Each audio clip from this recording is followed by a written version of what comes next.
Hello everyone, আমি তোমাদের সবার প্রিয় পাখি। আজকে যাচ্ছিলাম ভূতনাথে, আর আমার বর দাঁড়িয়ে ছিল রাস্তার মধ্যে। দুজনে না প্রেম করছি দেখে মনে হবে এরকম।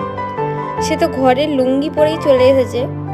আমি ওয়েট করছিলাম আমার মায়ের জন্য, আর ও একটু মন খারাপ করে বসেছিল। আর আমার মায়েরা আসতে মায়েদের সঙ্গে যাচ্ছিলাম, আর আগে দুটো মাসি এগিয়ে এগিয়ে যাচ্ছিলো আর আমি পেছনে ছিলাম। এসে দেখি সবাই এখানে বসে আছে, এখনও অনেকজন বাকি আছে, আর ওরাও আসবে। আর সবাই আসতে আমরা বেরিয়ে পড়েছিলাম। এখনও পোদরা থেকে অনেকজন যাবে। আমরা খুব জোর 15 জন মিলে গেছিলাম জল ঢালার জন্য, আর আমার ভাই শুধু বাঘ নিয়ে যাচ্ছিলো আগে আগে। চলো পুরো ভিডিওটা দেখতে থাকো, আমি কী কী করলাম আর কী কী মজা হলো। সত্যি কথা বলতে গেলে ফার্স্টবার আমি গেলাম আর অনেক আনন্দ করেছি, কিন্তু পরের দিনকে যা হয়েছে আমার সাথে পুরোটা জানতে হলে ভিডিওটা দেখো। এখানে বান আসছিল, তাই জন্য আমরা দাঁড়িয়ে ছিলাম যে বান দেখার জন্য যে কীভাবে বানটা আছে। আমি বান একবারও দেখিনি। আর সত্যি কথা বলতে গেলে আমি ফার্স্টবার পায়ে হেঁটে আমি ভূতনাথের কাছে যাচ্ছি। এর আগে আমি বাইক নিয়ে গেছি বারেবার। আর এখানে সবাই আমরা যাচ্ছিলাম আগে আগে, যে যেরাম পাচ্ছে হেঁটে হেঁটে যাচ্ছে, কেউ লাস্টে যাচ্ছে, কেউ পাচ্ছে যাচ্ছে, সবার জন্য দাঁড়ানো হচ্ছিল। মানে সবাই সবাইকে খুব হেল্প করছিল, যাই বলো নাই বলো। আর সবাই আনন্দ করতে করতে কখন যে পৌঁছে গেছিলাম বাবা ভূতনাথের কাছে। সত্যি কথা বলতে গেলে আমি তো ফার্স্টবার হাঁটলাম, কিন্তু সেরকম কিছুই মনে হয়নি। পুরো রাস্তা আনন্দ করতে করতে যাচ্ছিলাম। কিন্তু আমার মায়ের সঙ্গে হাঁটলে আমার মা খালি তাড়াতাড়ি করে, কিন্তু আমার মা নিজেই হাঁটতে পারে না সত্যি কথা বলতে গেলে। কিন্তু এমন কোনো জায়গা নেই যে আমার মা যায়নি হেঁটে। অনেক জায়গায় আমার মা হেঁটে গেছে। তারকেশ্বরও কিছুদিন আগে গেছিলো হেঁটে, সেখানে আমি যাইনি, আমি গেছিলাম। এই দেখো দেখতে দেখতে আমরা চলে এসেছিলাম শালিমারের কাছে, আর আমরা শালিমার দিয়েই ঢুকেছিলাম আর প্রচুর মজা করেছিলাম সত্যি কথা বলতে গেলে। আর এই যে ঝান্ডাটা দেখছি আমি রাস্তা থেকে চুরি করেছিলাম। আমি তো চুরি করেইছিলাম, তার সঙ্গে আমার মা আর আমার মায়ের বান্ধবী ললিতারা, তারা আবার কী করেছে, একটা বেলুনের পুরো গোটা গেট চুরি করে নিয়েছে জানো।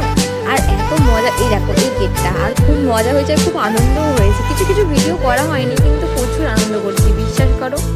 আর আজকে আমি বিছানার মধ্যে পড়ে আছি পুরো সারা দিন ধরে, জানো। আমি সকাল 5টায় এসেছি, এসে ঘুমিয়েছি। সন্ধ্যে 5:30টার সময় আমি ঘুম থেকে উঠেছি। ভাবতে পারছো আমি খাওয়া দাওয়া কিচ্ছু করিনি। আর বেলুন দুটো নিয়েই একদম ছুট মেরেছি সবাই মিলে। এইটা কিন্তু অনেক বড় ক্ষতি করেছে, আমি এটা একদমই বলছি না যে ঠিক কাজ করেছে। আমারও খুব খারাপ লাগছিল, কিন্তু আনন্দের মধ্যেখানে এটা করাই যেতে পারে, কোনো ব্যাপার না। আমরা কিন্তু আগে নান্নায় যখন যেতাম তখন এরকম খুব মজা করতাম। কিছু কিছু আনন্দ আমাদের সঙ্গে থেকে যায়, আর এইগুলো ভিডিও থাকলে তার কোনো কথাই নেই। যেরকম আমরা ছোটোবেলায় নান্নায় গেছি মায়েদের সঙ্গে অনেক আনন্দ করে, সেই স্মৃতিগুলো নেই, শুধু মাথাতেই রয়ে গেছে যে এই আনন্দগুলো করেছিলাম। আর এখন ফোন হয়ে গেছে বলে তাই জন্য আমরা সব কিছু ফোনের মধ্যে রাখতে পারি, যে আমরা সবসময় দেখতেও পাই যে আমরা কী করেছি না করেছি। এইগুলো একটা স্মৃতিচিহ্ন হয়ে সারা জীবন থেকে যাবে আমাদের সঙ্গে। একদিন আমারও বয়স হচ্ছে, আমি একদিন বুড়ো হয়ে যাব, মাও একদিন বুড়ো হয়ে যাবে, তখন আর অন্য কিছু থাকবেই না।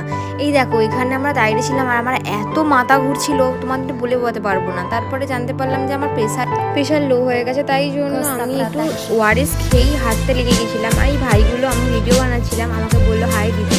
আমি তখন একটু রিপ্লাই করলাম। আর সত্যি বলছি রাস্তায় ভিডিও বানাতে একটু লজ্জা লাগে, কিন্তু একটু মানিয়ে নিতে হবে। জীবনে বড় হতে গেলে অনেক কিছু করতে হয়, অনেক স্ট্রাগল করতে হয়। আমি অনেক ইউটিউবারকে দেখেছি, অনেক ব্লগারকে দেখেছি অনেক কিছু করতে। উঠবো যখন একটু ভালোভাবেই উঠবো, ওইভাবে আমার ওঠার কোনো ইচ্ছা নেই যেইভাবে মানুষ আমাকে দেখবে দিনভর ভুলে যাবে। চেষ্টা করি ভালোভাবে ভিডিওগুলো করার, আমি চেষ্টা অনেক করি। আর সত্যি কথা বলতে গেলে নতুন নতুন ভিডিও করে একটু লজ্জা হয়তো লাগে, কিন্তু চেষ্টা করি ভালোভাবে ফুটিয়ে তোলার। আর এখন আমার মনে হচ্ছে যে আমি না আসলেই ভালো হতো, এত মেকআপ খরচা করে। সত্যি কথা বলতে গেলে আমার মেন আসার কারণ হচ্ছে যে আমি এই মাসে একবারও বাবার মাথায় জল ঢালিনি। হঠাৎ কী হলো জানি না, মা ফোন করে হঠাৎ বললো যে আজকে জল ঢালতে যাচ্ছি, যাবি তো আয়। হঠাৎ করে সাজুগুজু করেই আমি বেরিয়ে পড়েছিলাম। আর জানো তো, আমি ভাবছিলাম যে আমার বর যদি আমার সকালে না আনতে আসে, তাহলে আমি কিভাবে বাড়ি যাব, কারণ আমি একা যেতে পারবো না। আর সত্যি কথা যদি একটা কথা বলে থাকি, আমি একা সেইভাবে কোথাও যাই না।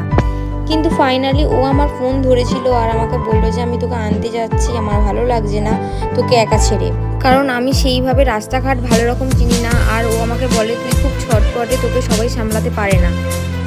কিন্তু অতবা আমার মা আমাকে ছোট থেকে এত বড় করে ফেললো। 15 বছর আমার মা আমাকে মানুষ করেছে, তারপরে আমি আমার বরের কাছে 5-6 বছর ধরে রয়ে গেছি। তাহলে বলো, আমার মা এতদিন ধরে মানুষ করেও আমাকে বললো না যে তুই এত ছটপটে কেন। আমার বর বলে সবসময় আমি খুব ছটপটে। আর সত্যি কথা বলতে গেলে আমি এরকমই সারা জীবন থেকে যেতে চাই। আর এইদিকে দেখো আমার মা আমাকে বলছে যে তোকে ফোনটা তোকে ভালো করে করে ভিডিও বানিয়ে দিই। আর আমার এত কষ্ট হচ্ছিল না, তোমাদেরকে নাম মুখে প্রকাশ করে থাকতে পারছিলাম না, অনেক কষ্ট হচ্ছিল। আর আমার বরের ব্যাগটা আমি বেকার নিয়ে এসেছি, আমাকে সেই মনে হচ্ছে না কি যে আমি হয়তো ওই বাসে হয় না যে কন্ট্রাক্টার, ওরকম লাগছিলো দেখতে। যাই হোক, আমি বাবার হাতে জল ঢালতে যাবো বলে এখন আমি ফাইনালি যাচ্ছি। আর ভালোভাবে জলটা ঢালতে পারলে সত্যি বলছি নিজেকে খুব মহান মনে করবো।